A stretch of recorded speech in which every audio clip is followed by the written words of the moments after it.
Hello, my name is Carrie Brown and I'm with the Central Mississippi Regional Library System. Today I'm going to be reading to you chapters 3 and 4 of A to Z Mysteries, The School Skeleton. Written by Ron Roy, illustrated by John Stephen Gurney, published by Random House, New York. Chapter 3. "What did you call your story?" Josh asked Dink at their lockers. It was 3 o'clock and everyone was going home. Dink grinned as he put on his jacket. "It's called Josh Stole the School Skeleton and should go to jail forever," Dink said. "Ha ha," Josh said. "Mine's called The Skeleton's Curse," Ruth Rose said. "Mr. Bones puts a curse on all the boys with red hair." "You guys are a riot," Josh said as the kids walked toward the exit. Miss Shotsky poked her head out of her office and called to Dink. "How's that finger?" "Fine, thanks," Dink said, wiggling it at her. "Well, come on in and let me give you a couple of Band-Aids to take home." "What a baby," Josh whispered as the 3 kids piled into Miss Shotsky's office. "He's just jealous of your Batman Band-Aid," Ruth Rose said. "Yeah, right," Josh said. "Batman is out. Spider-Man rules the school." The kids followed Miss Shotsky into the back room. While Dink got more Band-Aids, Josh and Ruth Rose examined the corner where Mr. Bones usually hung. "Look, there's a footprint in the dust," Ruth Rose said. Miss Shotsky and Dink walked over to look. "It looks like a sneaker," Dink said. "See the zigzag tread?" "It's the left foot," Josh pointed out. "An adult size," Ruth Rose said. "Maybe the thief made this footprint when he lifted Mr. Bones off the hook," Dink said. "Could be. It sure isn't my footprint," Miss Shotsky said, holding her left foot up. Her white nurse's shoe was shorter, and the tread on the bottom was different. "Were any teachers in here this morning?" Ruth Rose asked Miss Shotsky. "Not that I know of," the nurse answered. "After I got here, I went to the teacher's lounge to make coffee. I came back at 8 o'clock, but I didn't even look at Mr. Bones." "So whoever took Mr. Bones had to do it between 7:30 and 8, right?" asked Josh. Miss Shotsky shook her head. "Nope, I was in and out of here all morning, visiting the 1st and 2nd grade rooms. Anyone could have taken Mr. Bones any time before 10 o'clock, when Dink came in with his paper cut." Just then there was a soft knock on the examining room door. "Excuse me, but could I sweep this room now?" someone said. It was Mr. Neater with his broom. "Hi, Tom. Come on in," Miss Shotsky said. "Could I make a drawing of this footprint before you sweep?" Josh asked Mr. Neater. "Sure. I'll start in the front office," Mr. Neater said. "And we should measure it," Ruth Rose said. Miss Shotsky gave Josh a paper and pencil. She handed Ruth Rose a ruler. Josh made a quick sketch of the print. "Be sure to get that zigzag pattern," Dink said, peering over Josh's shoulder. Ruth Rose measured the footprint. "It's exactly 11 inches long," she said. Josh wrote 11 inches next to the drawing. "So all we have to do is find out who wears this kind of shoe," Josh said. "And we find Mr. Bones and win the tickets to the aquarium." "But a lot of the teachers wear sneakers," Ruth Rose said. "How do we find the right one?" "I know who we can ask," Dink said. "Mrs. Waters. All the teachers walk past her desk to get their mail. Maybe she notices the shoes they wear." "Let's hurry before she goes home," Ruth Rose said. Miss Shotsky opened a small door next to her filing cabinet. "Here's a shortcut to the principal's office," she said. Sure enough, when the kids walked through the door, there was Mrs. Waters at her desk. She was staring into her open purse. "Hi, kids," she said, closing her purse and putting it in a drawer. "Still here?" "We're trying to find the skeleton," Ruth Rose said. "We found a footprint on the floor where Mr. Bones hangs," Dink said. "It's a sneaker." "We think the guy who stole the skeleton made the print," Josh said.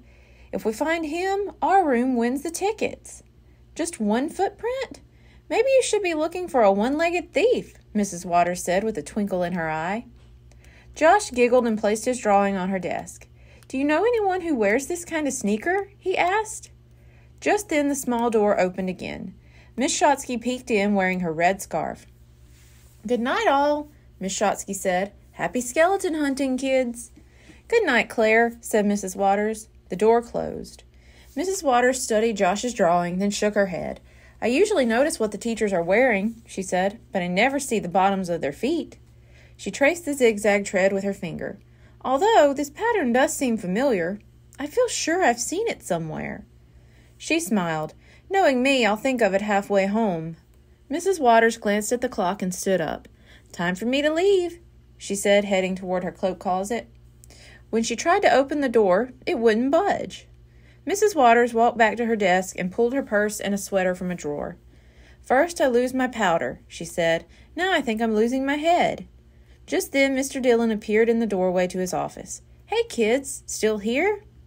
Dink told Mr. Dillon about the footprint in Miss Shotsky's exam room. Josh showed him his drawing.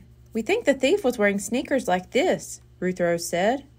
"Well, that leaves me out," Mr. Dillon said. He raised one foot and showed the kids the smooth sole of his shiny tassel loafer. "Me too," Mrs. Waters said. She pointed to a small high-heeled shoe at them. "That footprint is twice as big as my feet." Chapter 4. As the kids walked home, Josh studied his drawing of the left footprint. "How can we find the guy who wears this sneaker?" he asked. "It could be a woman," Ruth Rose said. Josh turned and grinned. "What about Mrs. Eagle?" he said. "Maybe she stole Mr. Bones." Ruth Rose laughed. "No, her feet look as small as my mom's," she said. "My mom wears a size 6. "Let's go to my house and make a list of all the grown-ups at the school," Dink suggested. "Then we can figure out how to check their shoes." "Why don't we go to your house and make a snack?" Josh asked. "How about a turkey sandwich and apple pie with vanilla ice cream on top?" "How about guinea pig food?" Dink said. In his kitchen, Dink found a plate of cookies and a note from his mom, saying she was shopping. The kids walked up to Dink's room with the cookies and Josh's drawing. Dink handed Ruth Rose a pad. While she wrote, Dink went to his dad's closet and found a pair of his sneakers.